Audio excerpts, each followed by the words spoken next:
Buenas noches, que Dios los bendiga. Tomen asiento.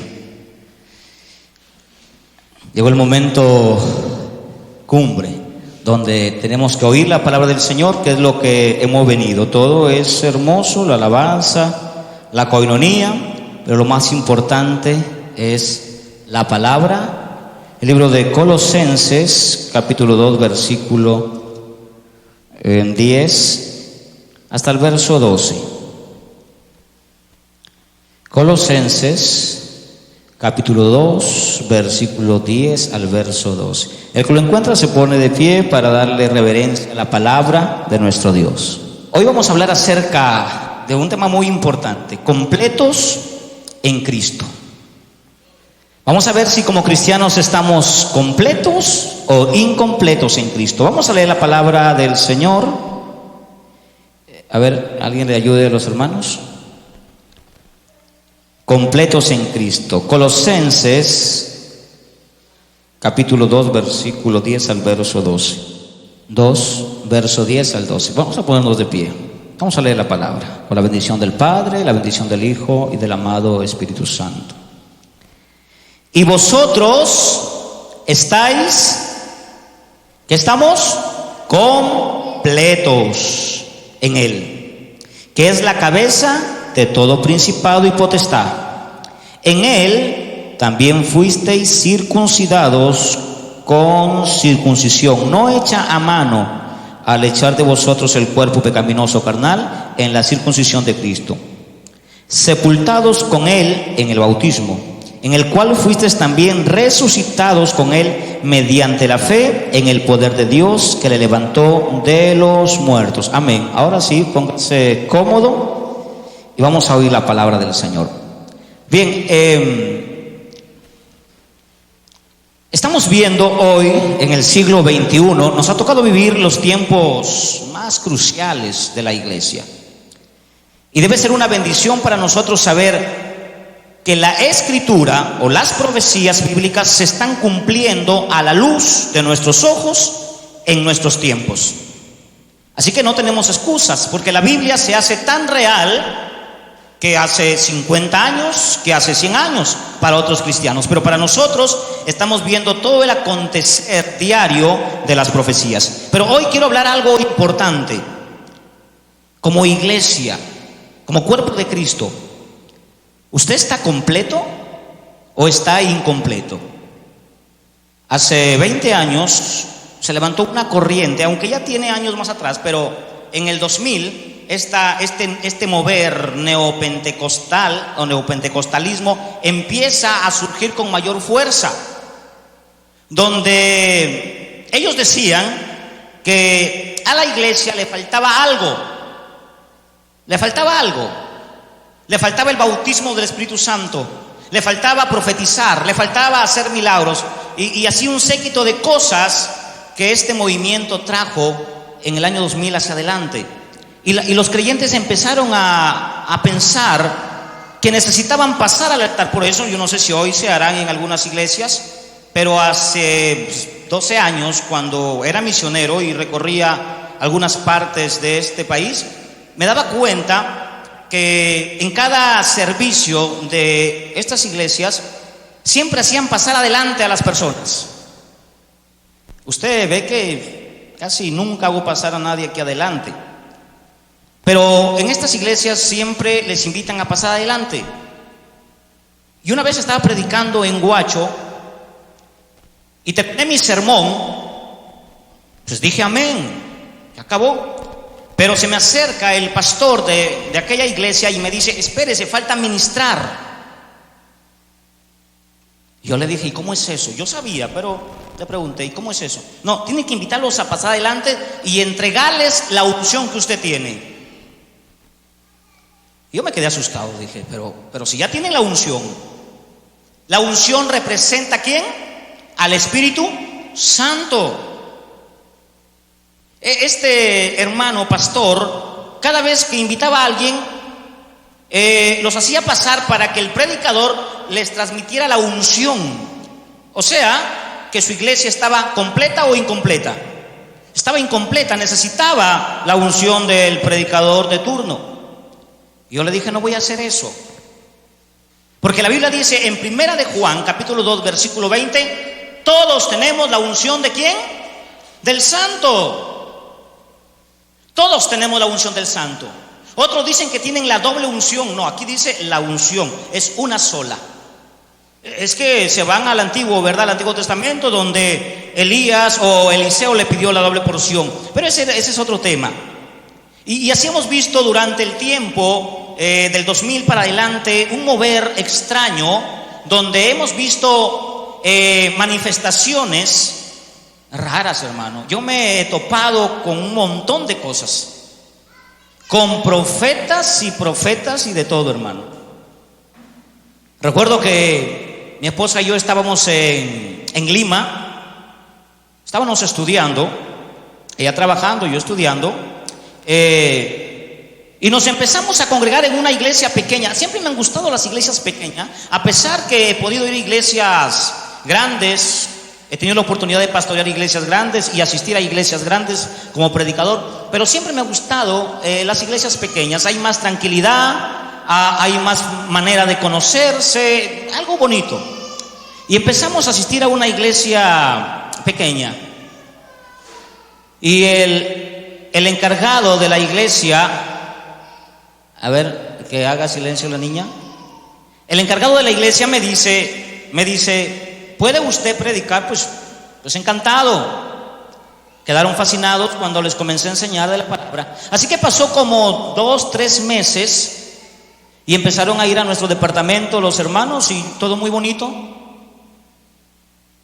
Así que un hermano, escuchen bien eso, que nos queda de experiencia. Este hermano tenía su iglesia y nos queríamos mucho porque llegaba a la casa, comíamos en su casa, ellos también iban a la casa a visitarnos. Y este hermano va supuestamente la esposa de este hermano consulta con la profeta, que según ellos habían descubierto a su pastor años atrás en ciertas faltas. Y entonces va y consulta, yo le llamo bruja, a esta señora, aunque ni era bruja porque hubiera adivinado la situación de nosotros, pero no, ni siquiera le acertó. ¿Sabe lo que dijo? Que mi esposa era mi segunda esposa, que yo había llegado a Lima con otra señora. Hermano, tuve que hasta enseñarle la partida de matrimonio, porque se me iba el testimonio por los suelos. Le digo, ¿y dónde sacaste eso? No, es que la profeta tal nos ha dicho, tenga cuidado con él, porque la señora con quien está no es su esposa. Le digo, ¿pero qué esposa si es mi esposa? Y no tengo otra, aquí está el documento. Mi hermano, se quedaron con una duda tremenda. Nosotros nos reíamos porque son falsos profetas. Falsos profetas. Y ya no llegaron. Miren, hermano, cómo la falsedad divide. Porque esas iglesias están incompletas. Necesitan de estos supuestos apóstoles y supuestos profetas para que les hagan cosquillas el oído. Si no les hacen cosquillas el oído, no están contentos. Si no sienten la movedera que les da en las iglesias, o si no sienten algo de calentura, entonces no están contentos. Es porque están incompletos. Por eso les pregunto a ustedes, ¿ustedes están completos o incompletos? Entonces no necesitan nada más que crecer, según Efesios 2:20, en la doctrina o el fundamento de los apóstoles y de los profetas, siendo el ángulo central Jesucristo.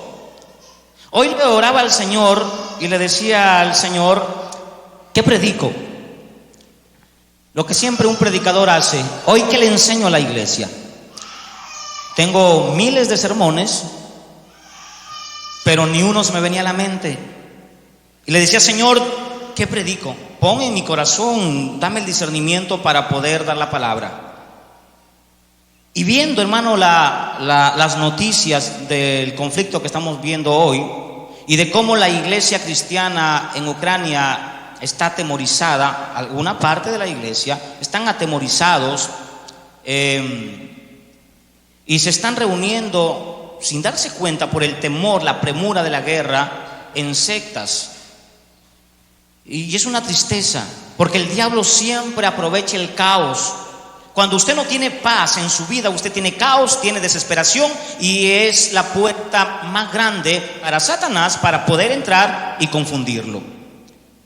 Así que vamos a disfrutar de este hermoso sermón. Bien, nosotros estamos completos en Cristo. Amén. Pero si estamos completos, ¿por qué necesitamos de médicos? ¿Por qué necesitamos de una pareja para tener tranquilidad o felicidad? ¿Qué es la parte que Cristo llena, de la cual no necesitas absolutamente nada? Para poder distinguir a qué se refiere Colosenses, el apóstol Pablo a la iglesia de Colosenses, al decirle: vosotros ya estáis completos. O sea, no les hace falta nada. Pero esta sinécdoque tiene que leerse bien, porque se ha malinterpretado. Hay gente que dice que ya no necesita del médico, ya no necesita vacunarse, ya no necesita hacer ciertas cosas, porque ya pues Dios es todo y en todo. Está como aquel hermano que en una oportunidad tuvimos hambre, ¿no?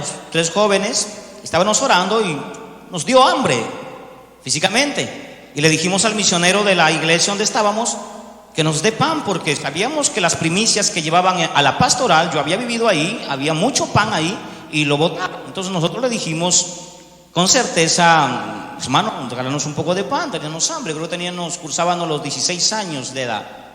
Y el hermano nos dice lo siguiente: lean la palabra y se van a llenar, porque la Biblia dice en Mateo 4:4: no solo de pan vive el hombre.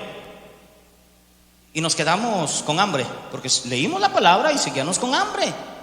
Es que no entendieron la verdad. Bien, nosotros tenemos que saber que somos tripartitos. Amén. Somos un ser. El ser está comprendido en 3 partes. Según la Biblia en 2 de Tesalonicenses capítulo 5 versículo 23, lo dice de la manera bíblica: espíritu, alma y cuerpo. Pero nosotros lo leemos de la siguiente manera: cuerpo, alma y espíritu. Bien, cada parte del ser está compuesto por 3 partes. Bíblicamente. El ser, el cuerpo, está compuesto por 3 partes: cabeza, tronco y extremidades. Amén. En esas 3 partes está todo nuestro cuerpo humano. El alma está compuesto también por 3 partes: la mente, las emociones y los sentimientos. Amén. Y el espíritu está compuesto por 3 partes: la conciencia, la intuición y la comunión. Pero cada parte tiene una necesidad. El cuerpo, ¿cuáles son las necesidades que tendrá tu cuerpo? ¿Tu cuerpo tiene necesidad de médico si enferma? Pues sí. ¿Tiene necesidad de comida? Pues sí. ¿Tiene necesidad de aseo? Sí. ¿Quién va a suplir esas necesidades? ¿Dios o usted? Nosotros. ¿O usted espera que venga un ángel y lo bañe? ¿Verdad que no? Esa necesidad la suplimos nosotros. Para poder entender cuál es la necesidad que no la suple el hombre, ni el psicólogo, ni ángeles, solo Dios, tenemos que comprender de qué estamos hechos. Entonces, como mi cuerpo tiene necesidad de vestimenta, de aseo, de salud, y Dios puso cada cosa en su lugar para cubrir esas necesidades, yo sé que mi cuerpo tiene necesidad de las cosas materiales. ¿Estamos? Amén. Eso para que vayamos entendiendo y no nos vayamos al extremo. Claro que si nos enfermamos, Dios en su misericordia nos puede sanar. Yo creo en los milagros. Hemos visto miles de milagros, liberaciones y de todo. Pero a veces Dios dice: no, pues anda al médico. Amén. Pues a veces nos toca ir al médico. Por lo tanto, sí tenemos, el cuerpo sí tiene una necesidad que la suple pues el hombre. El alma. ¿Quién suple el alma? ¿Cómo se suple el alma? Hay gente que cuando está mal emocionalmente, ¿dónde va? Al psicólogo, ¿verdad? Pero el psicólogo pues llega hasta cierta parte, pero no llega al espíritu. Pero sí hay evidencia que los psicólogos han podido ayudar al ser humano. Entonces Dios no está en contra de los psicólogos. Es más, en el seminario me enseñaron un poco de esta ciencia, porque es importante conocer los aspectos de la vida humana. Entonces, por ende, hay otra necesidad que la tiene que suplir. ¿Quién? ¿Quién la suple? Las emociones, los sentimientos. Hay gente que dice, pues yo no necesito mujer porque con Dios es suficiente. ¿En verdad? Si Dios cuando vio al hombre le dijo, no es bueno que el hombre esté solo. Pero nosotros le decimos lo contrario a Dios. No, Dios, yo no necesito una mujer, yo no necesito que alguien me quiera, yo no necesito que alguien me palmetee la espalda, porque pues ya con usted es suficiente. Falso, hermano. Porque si fuera así, Dios nunca le hubiera hecho una pareja a Adán. Sabía Dios que él no podía suplir. Escuche bien eso, y esto que se entienda bien, porque reconocemos los atributos de Dios, que Dios es omnisciente, omnipresente, Dios es todo para nosotros. Pero hay cosas que Dios ya pone en su lugar para que se engrane las cosas. En este caso, Dios hizo una mujer, hizo un varón, para que ambos se complementen y ambos mutuamente se den calor, felicidad, se den placer. Porque eso no es malo cuando está dentro del matrimonio, dentro de una relación sana. Entonces, ¿quién va a suplir mis sentimientos, mis emociones? Pues la pareja a la que yo voy a tomar, o a la que yo tomé como esposa, y a la que cuando ustedes tomen, los solteros, suplan eso. ¿Un hombre puede suplirle las emociones y los sentimientos a otro hombre? ¿Verdad que no? Eso es antinatural o en contra de la naturaleza. Tiene que ser un hombre y una mujer. Entonces, sí, se necesita que nuestros sentimientos sean suplidos por una pareja.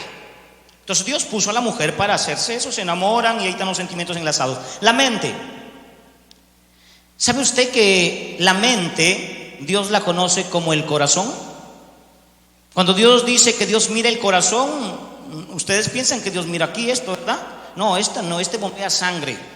El corazón está aquí. Para Dios la mente es el corazón, es el centro del mover del hombre, del direccionar del hombre. Así como el corazón nos direcciona o direcciona la sangre a todos nuestros órganos, la mente direcciona la vida del hombre. Es ahí donde llega el Señor. Y también Dios ha puesto personas, por eso que los pastores también somos consejeros. Tenemos consejería familiar, de matrimonio, de pareja y de todos los casos que se presenten. Y en muchas oportunidades, durante las administraciones que hemos tenido, hemos visto matrimonios que hemos solucionado, nos han dado testimonio que a veces el psicólogo no ha podido ayudar a ciertas parejas, el cual lo hizo el Señor a través de los pastores, de los ancianos de la iglesia, y hemos visto los resultados de ello. Entonces Dios puso en la iglesia personas calificadas con el Espíritu Santo, con el discernimiento de la palabra, para ayudar a otras personas. Pero a veces queremos que Dios lo haga todo. Pero sin embargo, el texto sigue resaltando y diciéndonos: ustedes ya están completos. Sí, estamos completos. ¿En qué? El espíritu.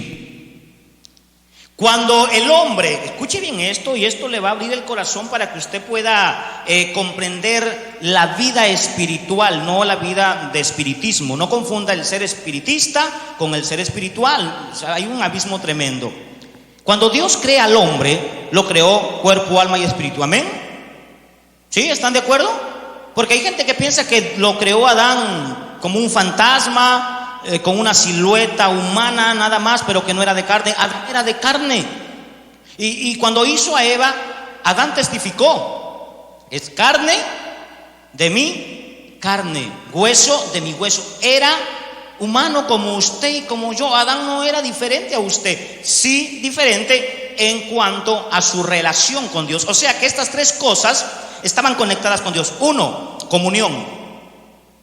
Le era accesible a Adán conversar con Dios. Tenía una relación donde él no necesitaba ayunar, no necesitaba hacer vigilias, no necesitaba hacer rituales ceremoniales para poderse conectar con el Creador. Tenía un acceso directo, porque el pecado no había divorciado a Adán con Dios. La intuición. ¿Alguna vez les ha pasado a ustedes que usted va por ahí y de pronto siente como una corazonada y dice: siento que algo va a pasar, algo va a suceder, y usted no sabe qué es? ¿A cuánto les ha pasado eso? A todos. ¿Qué tiene que hacer usted cuando siente eso? Pues orar, Señor, yo no sé qué va a pasar, no sé qué está pasando, pero yo te pido que a quien le va a pasar, pues usted haga algo. A veces la intuición funciona con las visiones o con los sueños. Dice Job, en el libro de Job, que de dos maneras habla Dios: a través de sueños o a través de visiones. Aunque muy pocos son los que ven visiones, pero de una u otra manera Dios te advierte del peligro, te advierte de las cosas que va a pasar. Recuerdo una vez que yo salía a orar a la iglesia, iba por la José de Lama. Antes estaba el semáforo en 4, creo que estaba en medio una pileta y ahí estaba el aparato y yo iba saliendo la pista, entrando a la pista, y veo una visión de un hombre que caía a mis pies y moría. Yo lo miré y dije, pues qué raro. Pues como a mí no me habían enseñado lo que les estoy explicando, pues yo seguí. Y cuando llego a esa parte de la Champagnat, viene una moto y un carro y choca, y sale un hombre disparado y en toda la vereda cae en mis pies y se hincha y ahí se muere. Yo quedé atónito, perplejo y con mucho miedo. Le conté a mi maestro y le dije, me pasó esto, y él me enseñó. Él me dijo, cuando veas visiones de esta forma o de cualquier manera, tienes que orar para que no pase. Pues yo no sabía. Entonces la intuición siempre está conectada con el Espíritu. En Romanos dice la Biblia que el Espíritu Santo, cuando llega a la vida del hombre, porque somos un templo, ¿con quién hace contacto el Espíritu Santo? ¿Con cuál de las tres partes del ser hace contacto? ¿Alguien lo sabe? ¿Con quién? ¿Y por qué no lo hace con tu carne, con tu cuerpo? ¿Por qué no lo hace con tu alma? Lo hace con el Espíritu. Vamos a verlo. Vamos a Romanos 8.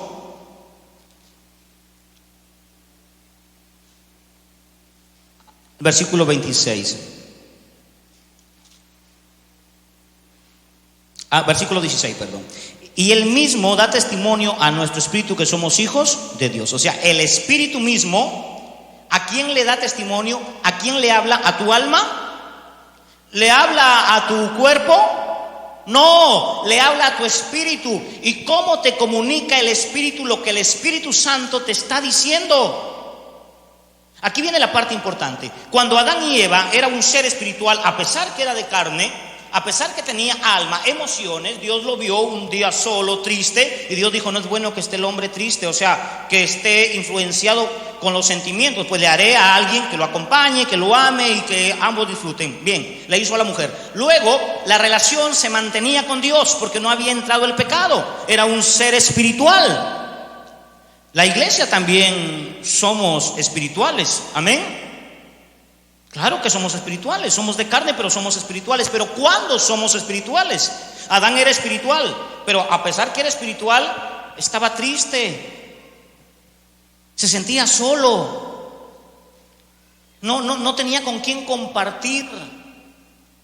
Y Dios lo miró, y Dios dijo, pues le vamos a mandar a Gabriel para que lo acompañe. ¿Eso dijo?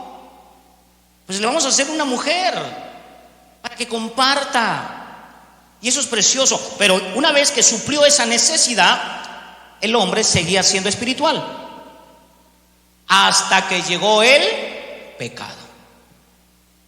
¿Qué murió? Mira, Dios le dice al hombre, el día en que tú comas de este árbol tú mueres. ¿Murió Adán? Sí, y a la vez no. O sea, sí y no. Sí, ¿en qué área murió? Espiritual. ¿Qué murió? Su espíritu. La conexión con Dios, la intuición con Dios, la conciencia. Eso murió en el hombre. ¿El alma? No. ¿El cuerpo? No. El hombre siguió vivo, pero solamente siguió vivo con su alma y con su cuerpo y su espíritu adentro moribundo. Por eso que el hombre tenía la sensación de que existía un Dios grande, y en el capítulo 11 del Génesis quiso llegar a Dios haciendo la Torre Babel. Por eso religión significa hacer méritos o buscar la forma de cómo llegar a Dios a través de mi esfuerzo. Y de esa manera nadie puede llegar a Dios. Por lo tanto, había muerto el hombre para Dios. La muerte es separación. Entonces Dios se separa del hombre y a eso le llama muerte. El hombre comienza a vivir muerto en sus delitos y en pecados. perdió la conciencia, se volvió un inconsciente. Tenemos al primer inconsciente llamado Caín. ¿Qué le pasó? ¿Qué le pasó a Caín? Dígame, ¿qué le pasó a Caín? Es una inconsciencia saber que es tu hermano y porque te peleaste con tu hermano lo vas a matar. Pero sin embargo, este actuó inconscientemente. Bueno, estaba consciente, pero le llama inconsciencia. O sea, ya no había ese faro verde que le decía: hey, lo que vas a hacer está mal. Por eso que hay muchos afuera que son inconscientes. Le golpean a la mujer, le sacan la vuelta a la mujer, hacen cosas malas y como que ya no se les hace ni bien ni mal. Se sienten normal, como que no haya pasado nada. La conciencia está cauterizada, la conciencia está muerta. Ya no reaccionan, son casi animales. Bien, luego tenemos la intuición. También se les muere. Se vuelven expertos en lo malo. La comunión con Dios murió. ¿Qué hizo Jesús? ¿Quién puede suplir la necesidad de revivir al espíritu del hombre? ¿Quién puede suplir esa necesidad? ¿La puede suplir lo material? ¿Lo puede suplir la mujer o el hombre? No, solamente Cristo. Así que el espíritu, para que reviva, necesita a Jesucristo. Volvamos a Colosenses y veamos la forma en cómo Cristo nos resucitó. Versículo 11. En él también fuisteis circuncidado con la circuncisión no hecha de mano, al echar de vosotros el cuerpo pecaminoso carnal en la circuncisión de Cristo, sepultados en el bautismo, resucitados en Cristo. Él nos perdonó y nos dio vida.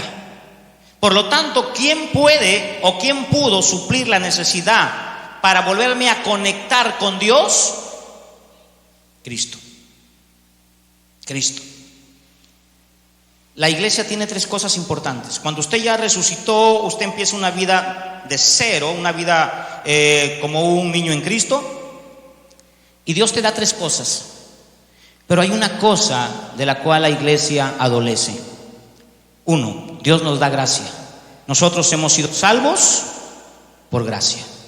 La iglesia tiene la gracia de Dios. Luego tiene los frutos del Espíritu Santo.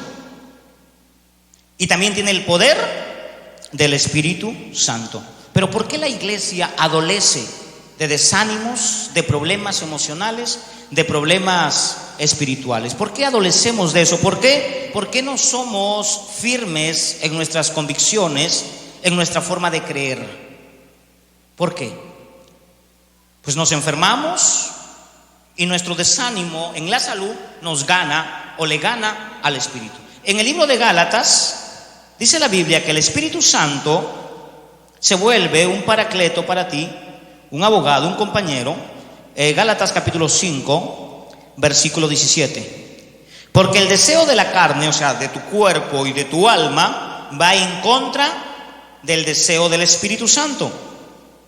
Y dice la Escritura que hay una oposición. Hay una oposición. O sea, el Espíritu Santo se une con tu espíritu y comienzan a darse duro entre el alma y la carne. Tu cuerpo quiere descansar, tu cuerpo quiere ver televisión, tu cuerpo quiere ir a la playa, tu cuerpo quiere hacer todo lo que quiere. Tu alma se motiva con la música mundana, quiere cantar, quiere irse a los nightclubs, quiere irse a hacer lo que el alma desea. Pero tu espíritu, ¿qué desea? ¿Qué desea el espíritu del hombre? Desea leer la palabra, desea orar, desea venir a la iglesia, desea cantarle a Dios. El espíritu, Dios lo creó para que sea el contacto, para que el hombre no esté sin Dios, es el contacto. Y si malogramos ese contacto, pues tu vida queda en oscuridad. Y estas tres cosas que acabo de mencionar, gracia, frutos y poder, no van a funcionar en nuestra vida si no tenemos lo más importante. Mira, ya usted tiene el Espíritu Santo. Todos los que nos arrepentimos y hemos aceptado al Señor Jesús, hemos entrado a la dispensación de la gracia y ya el Espíritu Santo está haciendo una actividad maravillosa en engendrar frutos. Por eso es que usted está aquí en la iglesia. Luego hay un poder que genera el Espíritu Santo, un poder para hacer milagros, que vienen pues los dones espirituales, un poder que la gente va a notar en ti algo diferente, algo que pues la cárcel no puede hacer. Con los presos llegan ahí, salen peores. Los centros de rehabilitación tampoco pueden hacer. En cambio, este poder del Espíritu Santo sí rehabilita al hombre, sí lo comienza a cambiar. Pero ¿por qué no funciona muchas veces en los creyentes? ¿Por qué no funciona? ¿Por qué nuestro cambiar a veces demora 5 años, 10 años, 15 años? Hay gente que ha cambiado a los 20 años en la iglesia, a los 10 años. Seguía congregando, pero seguía mintiendo. Seguía congregando, pero seguía tomando. Seguía congregando, pero seguía haciendo lo malo. Le pasaron 5, 6, 7 años, 10 años y no había un cambio. Usted dice, ¿pero por qué? El hermano tiene 10 años y sigue de pleitisto. La hermana tiene 12 años y sigue de chismosa y no puede vencer el chisme. No puede vencer las cosas que hace en secreto o en privado y pelea contra eso y no puede vencer. Pero si ya tiene la gracia, tiene el Espíritu Santo y tiene el poder, ¿por qué no funciona todavía? ¿Por qué no se activa? Porque hay una necesidad que activa a las 3. Vamos al libro de Lucas 18:1. Y tan maravilloso fue el Señor Jesús que agregó esa palabra necesidad para que pues se entienda que en verdad es una necesidad. Lucas 18:1 al 8. También se refirió Jesús una parábola, una comparación sobre la necesidad. Hemos visto que nuestro cuerpo tiene necesidad de médico cuando se enferma, de comida cuando tiene hambre. Hemos visto que nuestra alma tiene necesidad, las emociones de ellas, de una esposa, de una mujer, de una amiga, de un compañero o de un psicólogo cuando está mal de la cabecita. Y sabemos que nuestro espíritu tiene la necesidad de Dios para conectarnos. Ahora el cristiano, el creyente, tiene una necesidad básica. Y note usted que en toda la Biblia esta necesidad aparece vez tras vez, vez tras vez. No aparece el ayuno, no aparece la vigilia como esta gran necesidad, la cual la iglesia adolece y no logra suplir esta necesidad. ¿Cuál es la necesidad? Verso 1, perdón. También le refirió Jesús una parábola sobre la necesidad de orar. Por eso es que estamos así, por eso es que venimos unos cuantos a la iglesia. Pero póngale una fiesta, dígale, hermano, va a haber cumpleaños, va a haber matrimonio y verá cómo esto se llena. Porque eso quiere la carne. Pero la carne no quiere directamente adorar a Dios, orar. ¿Y por qué la iglesia está así? Porque no ora. Se desaniman, les pasa muchas cosas, los ataca el cuerpo con enfermedades, con necesidades, los ataca el alma con cuestiones de problemas, con situaciones de hogar, con situaciones de trabajo, y esas necesidades se vuelven tan grandes que opacan al Espíritu Santo. Y la gracia del Señor está en ti, pero como no tienes la necesidad de orar, te desanimas rápido. Por eso por aquí han pasado miles de personas, hermano. Si todas esas personas desde que abrimos la congregación hubieran entendido lo que les dije desde el principio, que para que puedan permanecer firmes necesitan orar, esto pues no cabría la gente acá. Hubiera mucha gente. Cuando tú no oras, te enfrías. Cuando tú estás desanimado y no oras, te enfrías y te vas al mundo. ¿Y cuáles son los beneficios que tiene la oración? Recuerden que siempre les he dicho que por el mucho orar no vas a tener bendición. Las bendiciones no vienen por el orar. Y esto no es contradictorio ni antagónico, Esto no es antagónico. Cada cosa tiene su lugar. Hay gente que piensa que cuanto más ora, más bendecido va a ser. Eso es mentira, porque la bendición viene por la obediencia. Amén. Entonces, ¿cuáles son los beneficios que me da el orar? El suplir la necesidad como cristiano, el orar. 1, te mantiene conectado con Dios. Lo primero que hace la oración es mantenerte conectado con Dios. Por eso, ore al levantarse, ore, se despierte en la madrugada, ore. Hay un salmo, creo que es en el Salmo 5:12, vamos a verlo. El salmista le dice al Señor que él lo iba a buscar cada vez que amaneciera el día. Salmo 5:3. Oh Jehová, de mañana oirás mi voz, de mañana me presentaré delante de ti y esperaré. ¿A qué hora es de mañana? O en la mañana. ¿A qué horas es para la Biblia o para Dios la mañana? ¿A qué horas es? Sí, pero ¿a qué hora es para la Biblia? No. 6 de la mañana. 6 de la mañana es la hora donde tú tienes que levantarte. Todos nos levantamos 6 de la mañana. Esa es la hora de todos, para irnos a trabajar, para hacer cualquier cosa. Amén. Entonces, 6 de la mañana usted se levanta y ora a Dios. 5 minutos, 10 minutos, el tiempo que usted quiera. Hágale oír su voz. Que sus primeras palabras sean: gracias, Señor, por un día más. El salmista le dice: de mañana oirás mis quejas, no, mi voz, en acción de agradecimiento. De mañana me presentaré delante de ti. En unas dice de madrugada, y esa es otra cosa. El salmista lo buscaba de madrugada y de mañana. De madrugada es 3 de la mañana. Ese es de madrugada, 3 de la mañana. Pero de mañana es a las 6 de la mañana. Entonces, el primer beneficio de la oración es que te mantiene conectado con Dios. El segundo beneficio, te mantiene firme en la fe. Cuando vienen problemas, tú los vas a tomar con calma. Porque la oración, como eres un hombre, una mujer de oración, no te va a mover nada. Humanamente vas a sentir pues el peso del problema, la influencia de la situación que se avecina, pero tu fe va a estar firme para decir: tranquilos, que Dios está con nosotros. Tranquilos, que sí, hay problema. El hombre de fe no ignora los problemas. Sabe que hay un problema, sabe que el problema se va a necesitar dinero, se va a necesitar un abogado. Vamos a poner un caso hipotético. Sabemos que los problemas tienen ciertas necesidades que hay que suplir, pero usted sabe que el Señor dice: echad sobre mí vuestras cargas.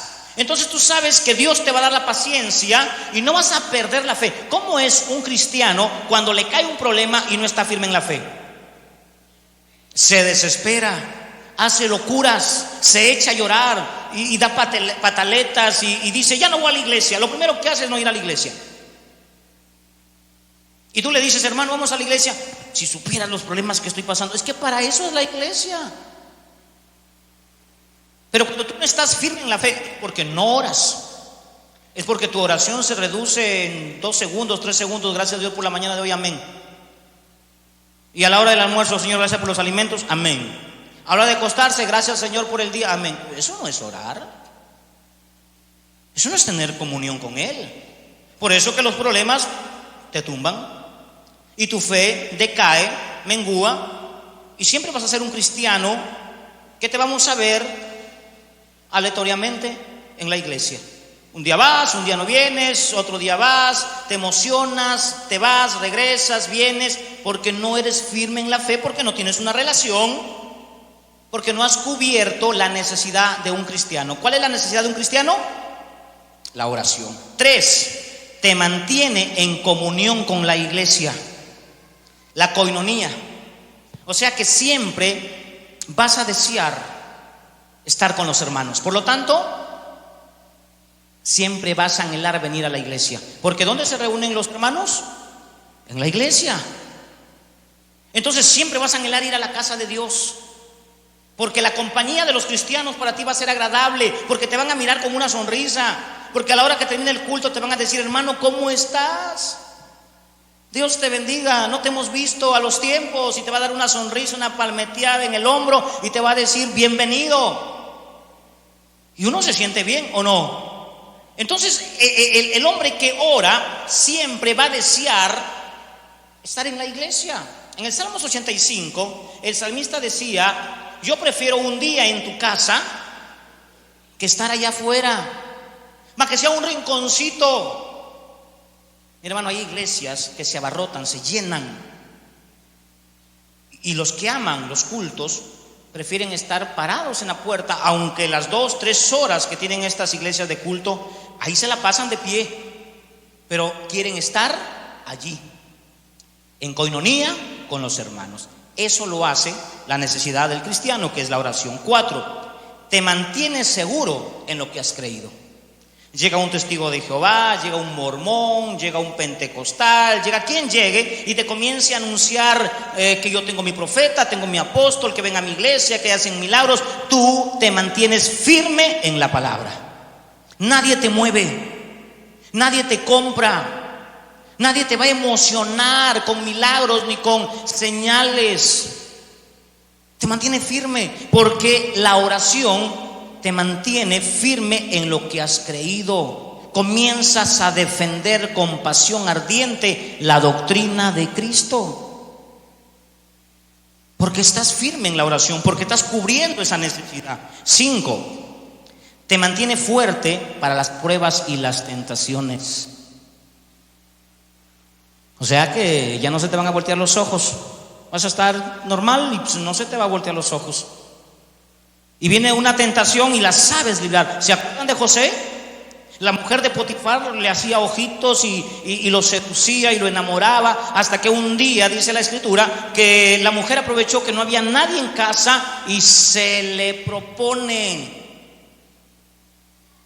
Y José prefirió irse a la cárcel, pero se libró de la tentación. Pero ¿por qué José pudo con una mujer tan bella como la mujer de Potifar?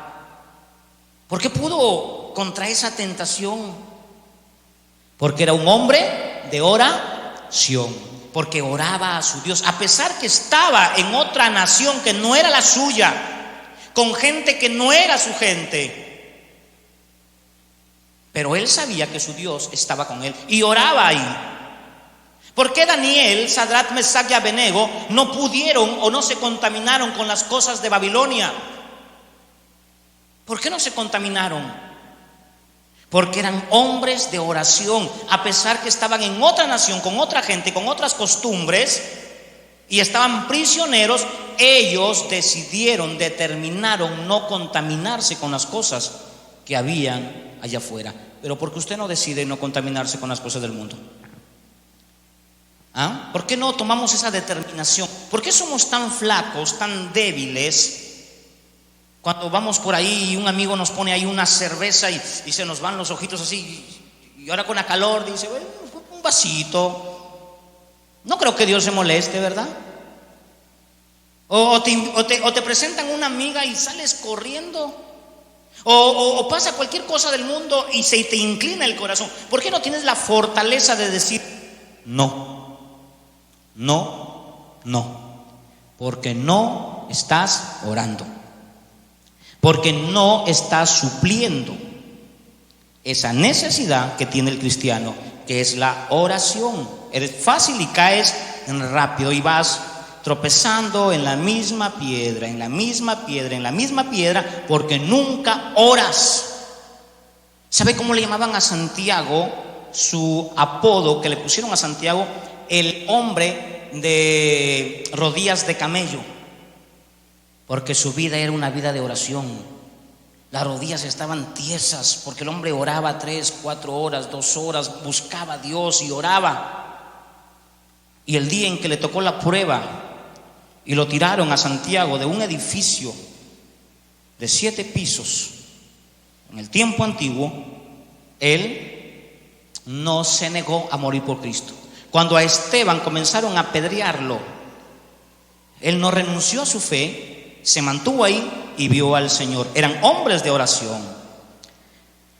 6. Miren este beneficio maravilloso.